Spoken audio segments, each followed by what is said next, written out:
Quer se encontrar? Prepare o funeral primeiro. Não o funeral de uma pessoa.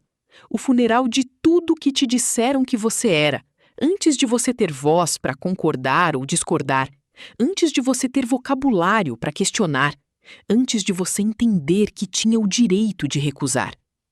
Crescemos dentro de um roteiro que não escrevemos, e antes mesmo de tomar a primeira decisão real da sua vida, já tinham feito isso por você. Chamam de tradição, chamam de valores, chamam de família. Mas você e eu sabemos que não é exatamente isso. É controle, com outro nome. Nietzsche tinha um conceito para isso. Telenomia. A tirania de impor um fim a algo que deveria ser livre. A ideia de que você nasceu com um destino já determinado, uma função, um papel, uma moldura que outros construíram, e dentro da qual você deveria caber perfeitamente. Você não nasceu, você foi fabricado para caber na moldura deles. E aqui começa a fábrica dos fracassados. O que acontece quando você não cabe na moldura? A partir do momento em que seus instintos gritam contra as regras impostas, quando algo dentro de você recusa, resiste, rejeita o papel que designaram, eles te rotulam. Fracassado, problemático, ingrato, rebelde demais, sensível demais, ambicioso demais, pouco demais. A moral deles foi desenhada especificamente para fazer você se sentir doente por ser saudável, para transformar a sua resistência em vergonha, para fazer a sua recusa parecer um defeito de caráter, em vez do que realmente é, um instinto de sobrevivência. Nietzsche escreveu que o que a humanidade até agora considerou seriamente não são sequer realidades, apenas construções. Mentiras nascidas dos instintos ruins de naturezas doentes, que precisavam do seu sacrifício para se sustentar. Os ídolos eternos, a honra da família, a moral herdada, o dever de ser alguém dentro dos parâmetros que outros definiram. Eles se sustentam na base do medo e da chantagem emocional. Exigem o seu sacrifício porque, sem a sua energia vital alimentando a estrutura, eles desmoronam. Você é o combustível da moldura, e eles nunca vão te dizer isso. Mack Zenin nasceu dentro de uma das famílias mais poderosas do universo de Jujutsu Kaisen. Os Zenin eram uma linhagem de exorcistas de elite, com séculos de tradição, hierarquia rígida e uma visão de mundo completamente clara sobre quem tinha valor e quem não tinha. Mack não tinha energia amaldiçoada, nenhuma. Em um clã onde poder mágico era a única moeda que comprava dignidade, ela havia nascido sem nada. A conclusão da família foi imediata e absoluta. Mack era um fracasso, uma vergonha, um defeito de fabricação numa linhagem que não tolerava defeitos. Eles não tentaram entender o que ela era, decidiram o que ela não era e trataram essa decisão como fato imutável. E Mack cresceu dentro dessa moldura, ouvindo todos os dias, de formas explícitas e implícitas, que ela era insuficiente, que o simples fato de existir como ela era representava uma falha que precisava ser corrigida ou escondida. O que a família Zenin fez com Mack tem um nome filosófico preciso. É exatamente a telenomia que Nietzsche descreveu. A imposição de um fim, um destino, uma função, um valor, sobre alguém que nunca foi consultado sobre nada disso. Você não nasceu fracassado. Te fabricaram assim. E a primeira coisa que Mack precisou aprender foi distinguir o que era ela do que era a moldura deles. Isso parece simples. Não é. Quando você cresce sendo definido por uma estrutura, a estrutura e você se fundem. Você não sabe mais onde termina o que te impuseram e onde começa o que genuinamente é. A moldura vira pele. E tirar a pele dói. Mas Mack tirou. Dói. Mas Mack tirou. Tirar a pele que colocaram em você não é para qualquer um. E se você continua assistindo, é porque você prefere a verdade que dói, a mentira que conforta. Esse é o propósito do A Caixa. Inscreva-se, porque a gente só está começando a quebrar essa moldura. Nietzsche escreveu um livro chamado Crepúsculo dos Ídolos. O subtítulo era Ou Como se Filosofa com o Martelo. Não metaforicamente, literalmente. A ideia era pegar cada valor herdado, cada crença recebida sem questionamento, cada estrutura moral que foi instalada antes de você ter capacidade de avaliá-la e bater com o martelo. Ver se é sólido ou se é oco, se ressoa como verdade ou se ressoa como o vazio de algo que só se sustenta porque ninguém ousou questionar. A maioria dos ídolos eternos, ele descobriu, são ocos. A honra da família, a moral do dever, o sacrifício como virtude automática, o respeito como obediência, a tradição como sabedoria. Bate com o martelo. Ouça o som. É oco. Eles se sustentam não porque são verdadeiros, mas porque exigem que você pare de questionar como condição para pertencer. A chantagem emocional é o mecanismo central. Questione e perde o amor, a aceitação, o lugar.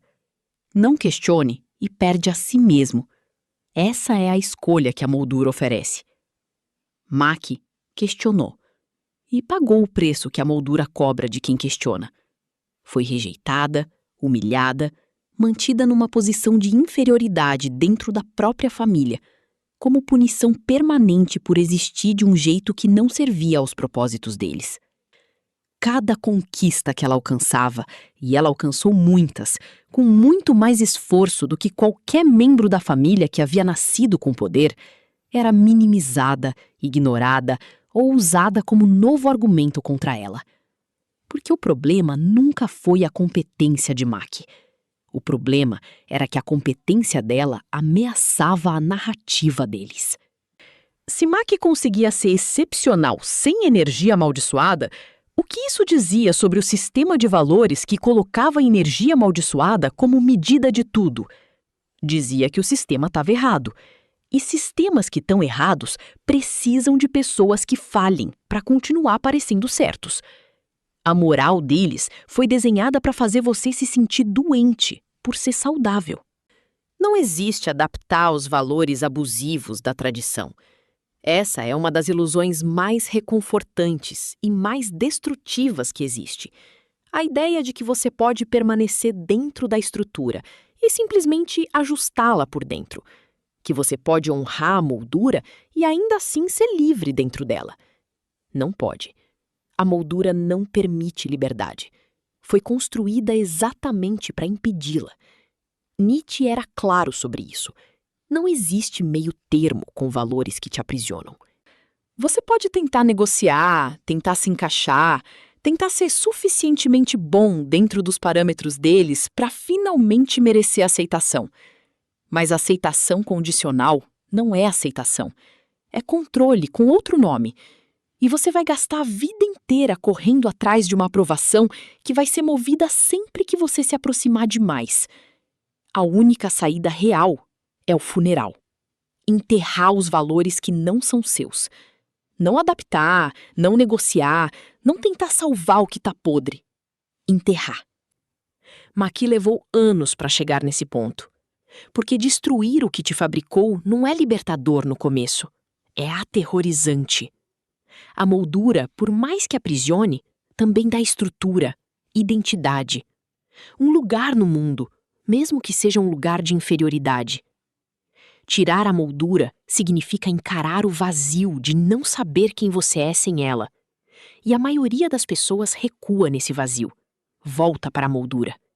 Prefere o aprisionamento conhecido ao espaço desconhecido da própria existência. Mack não recuou. E o que aconteceu quando ela finalmente parou de tentar caber e começou a destruir o que não cabia nela, isso é o coração de tudo que esse vídeo está dizendo. No arco de Shibuya e no que veio depois, Mack perdeu tudo que ainda a conectava à família Zenin, de qualquer forma que não fosse o sobrenome. Perdeu a irmã. Perdeu as últimas ilusões de que havia alguma possibilidade de pertencer àquela estrutura. Perdeu a proteção psicológica de ainda estar tentando, de ainda estar na corrida pela aprovação que nunca viria. E então, fez o que seu texto descreve com precisão cirúrgica. Preparou o funeral. Não chorou sobre as ruínas. Não tentou reconstruir o que havia desmoronado. Não buscou um novo jeito de caber numa moldura que havia provado de forma definitiva e irreversível que não foi feita para ela. Destruiu o que restava, com as próprias mãos. E aqui está o que Nietzsche chamaria de transvaloração de valores. O momento em que você para de avaliar a sua existência pelos critérios de quem te fabricou e começa a construir os seus próprios. Não como rebeldia adolescente, não como reação ao que te fizeram, como ato de criação genuína. Para construir quem você realmente é, você precisa destruir quem eles disseram que você era. Isso não é motivacional. É brutal. É um processo que dói de formas que ninguém te prepara para lidar. Porque destruir a moldura significa também destruir as partes de você que se adaptaram à moldura para sobreviver. Os mecanismos de defesa, as crenças compensatórias, a identidade construída em cima da luta contra a estrutura, que também é uma forma de ser definido por ela. Maki, depois do arco da família Zenin, não é Maki lutando contra o Zenin. É Maki depois do Zenin. A distinção é fundamental. Enquanto você está lutando contra a estrutura ainda te define. Você ainda existe em relação a ela, como oposição, como rejeição, como resistência. A moldura ainda é o centro de referência. Só quando você para de lutar contra, quando você genuinamente enterra, faz o funeral, deixa morrer, é que a construção real pode começar. Nietzsche descreveu esse processo em 3 estágios, que ele chamou de as 3 metamorfoses do espírito. Primeiro, o camelo, que carrega o peso, que aguenta, que suporta tudo que a tradição coloca nas costas. Depois, o leão, que recusa, que luta, que destrói o que o camelo carregava. E, por fim, a criança, que não carrega e não luta, mas cria, que constrói a partir do zero, porque o zero é o único ponto de partida honesto. Maki passou pelas 3, e o anime tem a honestidade de mostrar que nenhuma dessas fases é glamurosa. O camelo é exaustão, o leão é destruição, a criança é o vazio antes da criação, que é o momento mais aterrorizante dos 3, porque não tem estrutura nenhuma para se apoiar. Se as estruturas antigas estão podres, não tente segurar. Esse é o instinto, segurar, porque soltar significa cair. E cair é aterrorizante, mesmo quando o que você está segurando estava te destruindo. Mas aqui tá o que o funeral oferece que a moldura nunca vai oferecer. Quando você enterra o que está morto, você para de gastar energia vital, mantendo vivo o que já não serve. Toda a força que ia para sustentar a estrutura podre, para tentar caber, para tentar merecer, para tentar ser suficiente dentro dos parâmetros deles, essa força fica disponível para outra coisa, para você. Maki, sem a família Zenin, não é Maki diminuída. É Maki inteira pela primeira vez, sem o peso de provar algo para quem nunca ia reconhecer. Sem a moldura que definia o que ela poderia ou não poderia ser, sem os ídolos eternos exigindo o sacrifício da sua energia vital para continuar de pé. Não existe renascimento sem incineração de valores. Isso é o que o funeral faz. Não te deixa vazio, te deixa disponível para construir dessa vez com os seus critérios, com os seus valores, com a sua própria definição do que é suficiente, do que é digno, do que é real. Nietzsche dizia que o homem que sabe o porquê suporta qualquer como. Maki descobriu o seu porquê. no momento em que parou de viver pro porquê deles. Quer se encontrar? Prepare o funeral primeiro. Destrua quem eles disseram que você era. O resto é seu.